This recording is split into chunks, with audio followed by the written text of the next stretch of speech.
ඔබ උදෑසන අවදි වෙන්නේ කොහොමද? S2 අරපු ගමන් ෆෝන් එක අතට ගන්නවද? එහෙම නැත්නම් තේ එකක් කෝපි එකක් බොන්න කුස්සියට යනවද? ලෝකයේ සාර්ථකම සහ සෞඛ්‍යපන්න මිනිසුන්ගේ උදෑසන දිනචර්යාව ගැන අධ්‍යයනය කරද්දී ඔවුන් හැමෝටම තිබුණ එක පුරුද්දක් විද්‍යාඥයින් හොයාගත්තා. ඒ තමයි උදෑසන අවදි වුවහම හිස් බඩට ජලය පානය කිරීම. හැබැයි පොඩ්ඩක් ඉන්න. උදේට හිස් බඩ වතුර බොන එක ඇඟට ගුණයි කියලා ඇහුවට මේක වැරදි විදිහට කළොත් අහිතකර ප්‍රතිඵල එන්න පුළුවන් කියලා ඔයා දැනගෙන හිටියද? වතුර කියන්නේ අමෘතයක් වුණත් බොන විදිය, බොන ප්‍රමාණය සහ බොන වේලාව අනුව ඒක ශරීරයට විස වෙන්න පුළුවන්. අද අපි කතා කරන්නේ ලෝකයේ දිගම ආයු කාලයක් තියෙන ජපන් ජාතිකයන්ගේ ප්‍රධානම රහසක් වෙන ජපනීස් වෝටර් තෙරපි හෙවත් ජපන් දල ප්‍රතිකාරය ගැන. ඒ වගේම උදේට වතුර බොද්දී ශ්‍රී ලාංකිකයන් විදිහට අපි කරන ලොකුම වැරදි පහ මොනවද කියලාත් අද අපි විද්‍යාත්මකව පැහැදිලි කරනවා. මේ වැරදි පහෙන් එකක් හරි ඔබ කරනවා නම් අද මේක නවත්තන්න වෙයි. ජපන් ජල ප්‍රතිකාරය ගැන කතා කරන්න කලින් අපි තේරුම් ගන්න ඕන ඇයි උදේට වතුර බොන එක මේ තරම් විශේෂ වෙන්නේ කියලා. අපි පැය 6ක් 7ක් හෝ 8ක් නිදා ගන්නවා කියන්නේ ඒ මුළු කාලය පුරාම අපේ ශරීරයට කිසිම දියර වර්ගයක් ලැබෙන්නේ නැහැ කියන එක. හැබැයි ඔයා නිදාගෙන හිටියට ඔබේ ශරීරය නිදාගන්නේ නැහැ. හුස්ම ගැනීමේ ක්‍රියාවලිය හරහා සහ සමෙන් දහඩිය වාෂ්ප වීම හරහා රැය පුරාම ඔබේ ශරීරයෙන් ජලයේ විශාල ප්‍රමාණයක් පිට වෙනවා. ඒ කියන්නේ ඔබ අවදි වෙන්නේ යම්කිසි විජලන තත්ත්වයක. මේ වෙලාවට අපේ රුධිරය සාමාන්‍ය වෙලාවට වඩා තරමක් ඝනයි. වකුගඩු වලට අවශ්‍ය පිරීමේ ක්‍රියාවලිය කරන්න ජලය මදි වෙලා තියෙනවා. මේ වෙලාවට ඔබේ මොළයේ සෛල වලට පවා ජලය ඉල්ලමින් ඉන්නේ. ඒ නිසා උදේ නැගිට ගමන් ජලය පානය කිරීම වීලා තියෙන ගහකට වතුර දානවා වගේ ශරීරයට නැවත ප්‍රාණවත් කරන්න උදව් වෙනවා. දැන් අපි බලමු මොකද්ද මේ ලෝක ප්‍රසිද්ධ ජපනීස් වෝටර් තෙරපි කියන්නේ කියලා. ජපන් ජාතිකයින් මේ ක්‍රමය පාවිච්චි කරන්නේ නිරෝගීව ඉන්න වගේම බර අඩු කරගන්න. මේකෙදි ප්‍රධාන පියවර කිහිපයක් තියෙනවා. අවදි වූ වහම ජලය පානය කිරීම.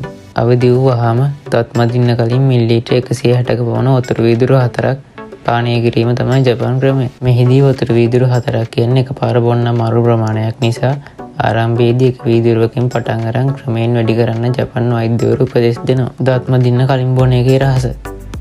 ඒ දත් මදින්න කලින් විද්‍යාත්මක බැලුවොත් රාත්‍රිය පුරාම අපේ කට එකතු වෙන කෙල ඉතා වැදගත් එන්සයිම සහ හිතකර බැක්ටීරියා අඩංගු වෙනවා.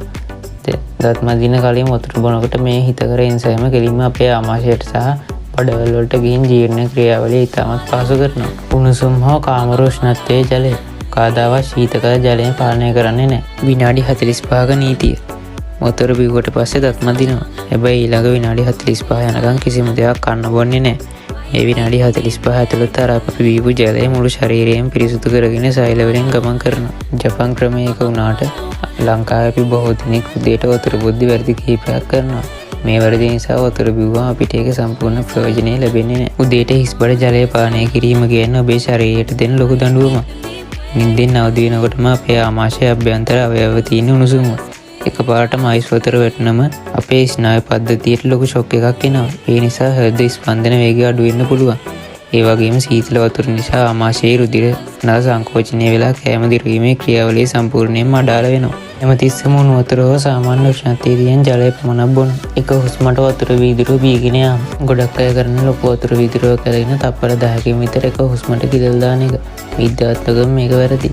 අපේ කෙල කියන්නේ බාෂ්මික දෙයක්. ආමාශයේ තියෙන අම්ල. අපි තොලකමින් හිමින් වතුර බොනකොට තමයි කටේ තියෙන කෙල හොඳින් වතුර එක්ක මිශ්‍ර වෙලා ආමාශයට යන්නේ. මේකෙන් ગેස්ට්‍රයිටික් වගේ තත්ත්ව පාලනය වෙනවා. එකපාරට වතුර ගිල්ලම කෙලින්ම වකුගඩ හරහා පෙළ ඉක්මනින් මුත්‍රා ලෙස පිට වෙනවා. මිසක් සෛල වලට උරා ගැනීමක් වෙන්නේ නැහැ. ආයුර්වේදයේ සහ නවීන විද්‍යාවේ පැහැදිලිව කියනවා ජලය පානය කළ යුත්තේ වාඩි වී සිටින ඉරියව්වෙන් කියලා. ඊටගෙන වතුර බොනකොට ජලය ඉතා වේගයෙන් පහළට ගමන් කරනවා. මේ නිසා වකුගඩු වල ජලය නිසිලෙස පිරීමට කාලය ලැබෙන්නේ නැහැ. කාලයක් යද්දි මේ පුරුද්ද වකුගඩු වලට වගේම සන්ධි රෝග වලට බලපාන්න පුළුවන් කියලා ඇතම් පර්යේෂණ වලින් පෙන්වා දීලා තියෙනවා. වතුරට විවිධ කෘත්‍රිම දේවල් එකතු කිරීම. උදේ හිස් බඩ බොන වතුරයකට කෘත්‍රිම සීනි හෝ රසකාරක එකතු කරන්න එපා. ස්වභාවික දේ බිඳුවක් දැම්මට කමක් නැහැ. නමුත් මේ වෙලාවේ ශරීරයට අවශ්‍ය වෙන්නේ පිරිසිදු H2O පමණයි. වතුර කොච්චර බිව්වත් හොඳයි කියන එක මිත්‍යාව.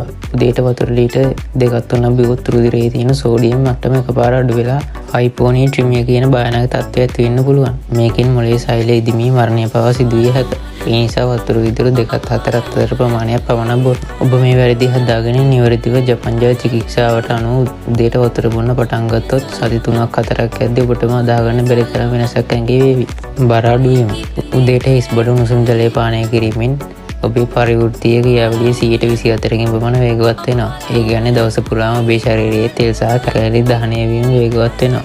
දීප්තිමත් සම කුරුලෑ සහ සමේ රෝගීන් ශරීරයේ තියෙන විෂ නිසා. උදේ වතුරකින් මේ විෂ සියල්ලම මුත්‍රා හරහා පිට කළ සමට අමුතු පැහැවත් බවක් ගේනවා. වකුගඩු ගල් වළක්වයි. කිස්බඩ ජලය පානය ආමාශයේ අම්ල තත්ත්වය තුලනය කරනවා.